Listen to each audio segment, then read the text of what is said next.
Yo, what's going on, guys? Jared here. Now that YCS Rhode Island is over, we can finally talk about the other decks that came out of Alliance Insight. There were so many that I wanted to talk about, but I haven't had a chance to do it because I was testing for that event, or I was just playing Oblivion because, it's my favorite game of all time. But the point is, there are a lot of decks in Alliance Insight that got a major power boost that are not Malice, Raziel, or Mitsurugi, but that seems to be the only thing the metagame is based on. Luckily, one of the decks did top, that is Regenesis. This one version being Kashtira, but I'm taking a lot of inspiration from that list, but I just want to talk about that deck because I think this deck has a lot of implications for the future of the game, not just right now. Regenesis obviously being a deck that is based on monsters with 2500 attack or defense or both, and being kind of Kashtira-y in the sense that they, one, don't use the extra deck too much and have very strong main deck monsters that apply a lot of pressure, but they are kind of a slow burn. They want to slowly grind out the game. Again, much similar to Kashtira, where they have the potential to OTK, but you do not need to OTK. You are able to slowly take advantage away, add them back to your hand, summon them again, get more advantage, and things of that nature. So we're going to take a look at Regenesis today, some of the tech choices that you can do, a little deck profile, and just talk about it overall. So if you guys enjoy, please subscribe. I'll greatly appreciate it, and let's go ahead and jump into this. Okay, guys, so here is my current Regenesis list. Again, this is very influenced off of the top 32 list that topped the YCS, so just keep that in mind. But I did make some changes of myself that I think are worth noting, and some other tech options that I put in the side deck that I want to talk about with you. But here are the Regenesis cards. There's actually not too many of them, and they are pretty straightforward. They all have the effect except for Lord, where during your opponent's end phase, if they're in the graveyard, they can come back to your hand. So that's a very blanket effect, but then they all have different effects after that. So Archfiend, if you can reveal another monster with a 25 attack or defense to special summon it, and then when it's special summoned, you can add a Regenesis card from deck to hand. And then these ones are all kind of interruptions, these three here. This one is a bounce to return a monster your opponent controls to the hand. This one banishes a spell or trap your opponent controls. And this one is a negate by sending another Regenesis from your hand or field to the graveyard.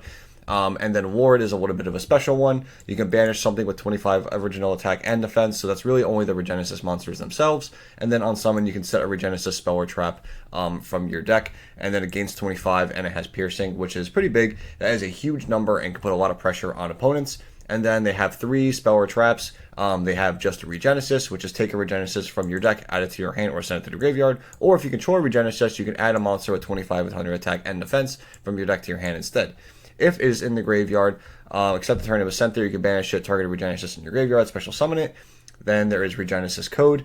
Special summon a Regenesis monster from your deck. Also, until the end of the next turn, after this card resolves, you can special summon from the extra deck. During your opponent's main phase, if this card is in your graveyard, except the turn it was sent there, you can banish it, target one of your banished Regenesis monsters, special summon it. And then lastly, we have Regenesis Birth.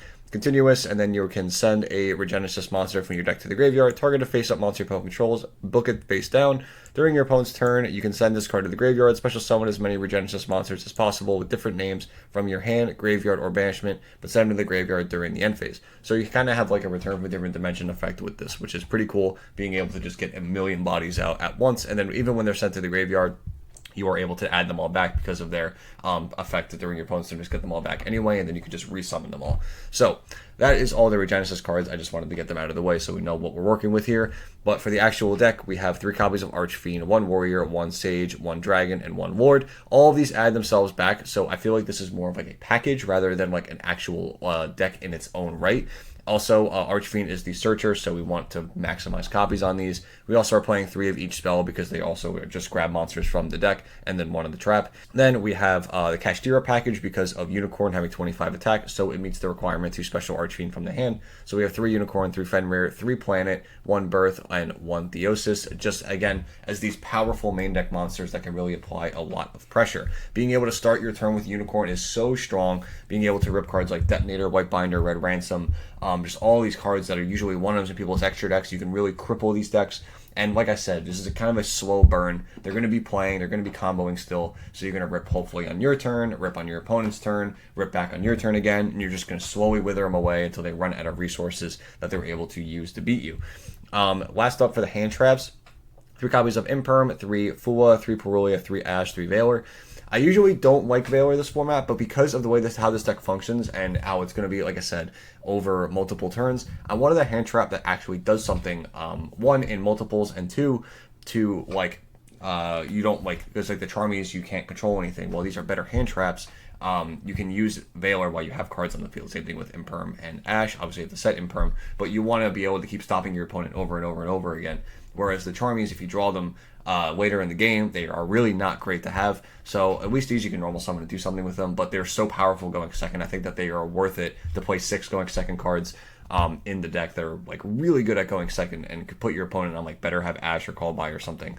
Obviously, these cards are just really good by judging of the YCS results. Going on to the extra deck, 1 Unicorn, 1 Phoenix, 1 Cerberus, 1 Access Code, 1 Selene, 1 IP, 1 SP, 1 Amirage, 1 Shangri-La, 1 Dark Arm, 1 Flare Metal Dragon, 1 Dracosac, 1 Typhon, 1 Jurashin, the Cursed Thunder God. This is a new guy out of the new set. Pretty cool. Level 11 Synchro. He's like one of the only good ones that we have right now.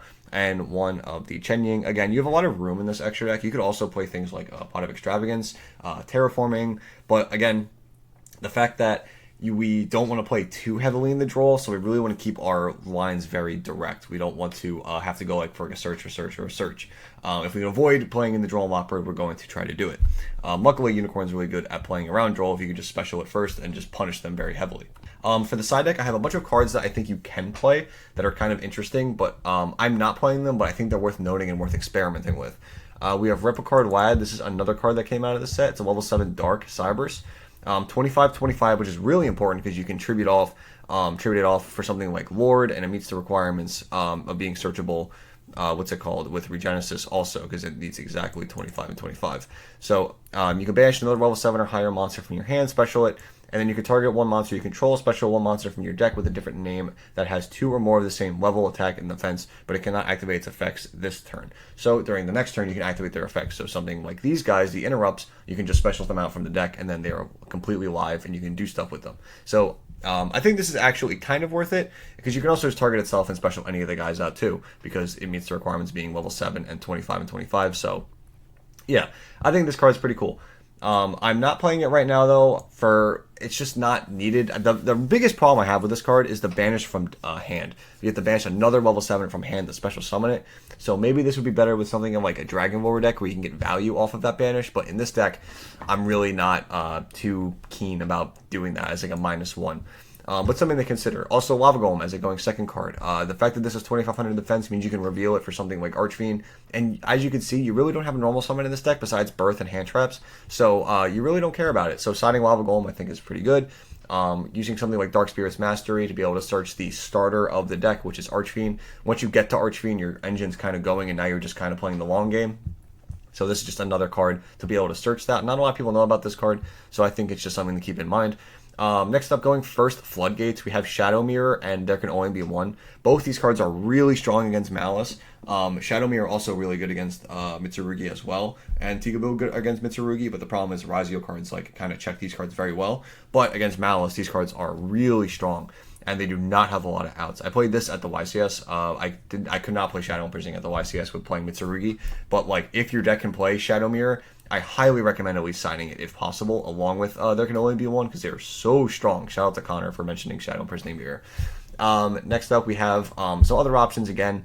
We have Tour Guide that can be able to summon Rhino Warrior, which could send Ares to be able to search Archfiend, because again, this is an Archfiend card that can also search single Archfiends, which is good against Malice, because they can't, if they have a Link monster, they can't Link summon again, which again, really annoying for Malice to deal with, and it could almost pass their turn essentially. So that's pretty cool. I don't love this line because you have to play like this, and this. So it's just something I voted against, but I think it's something that's worth noting at least. The fact that this can get Archfiends and Regenesis Archfiends is pretty cool. Or you could just skip it and go Tour Guide strictly for Doomdog Orthros, and then Orthros can grab Regenesis Archfiend as well, which again, really good. The fact that you are able to just kind of beamline straight into Regenesis Archfiend without doing all the hoops and hurdles.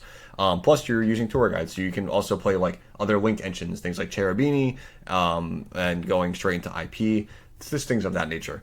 Obviously, or Yama as well if you want to do more of a Fiend package, Fiendsmith, stuff like that. So just something to keep in mind. Lastly, the thing I wanted to go over was all of the Charmers. You have literally every attribute available to you in this deck, literally besides Dark, which, again, if you are playing Tour Guide, then you have access to Dark. So you can play all of the Charmers to be able to get into your Selene, and then Selene and the access code and things of that nature. So, and we do have a Spellcaster in Sage, so we're going to be searching this, along with Effect Veiler.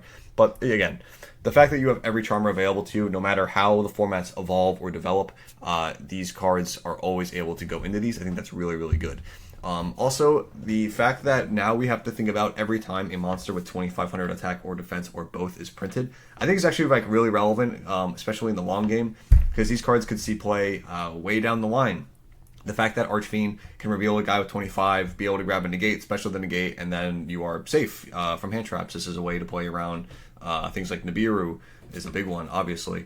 So overall, that is pretty much going to do it for the Regenesis deck. I think this deck has a lot of hope for the future and things that you can do with it.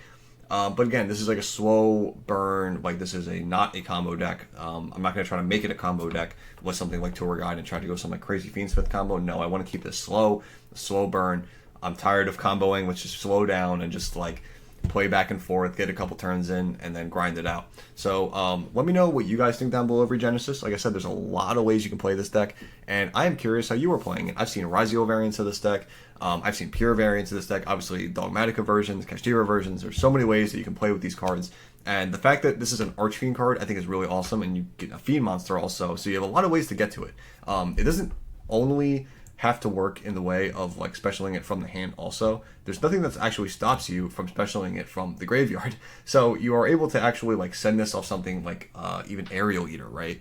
And bring this back with a different card, whether it be a Yama affecting graveyard and special it back. So again, there's a lot of things you can do with Regenesis, and I'm just curious what you guys came up with, because I feel like there's so many different things.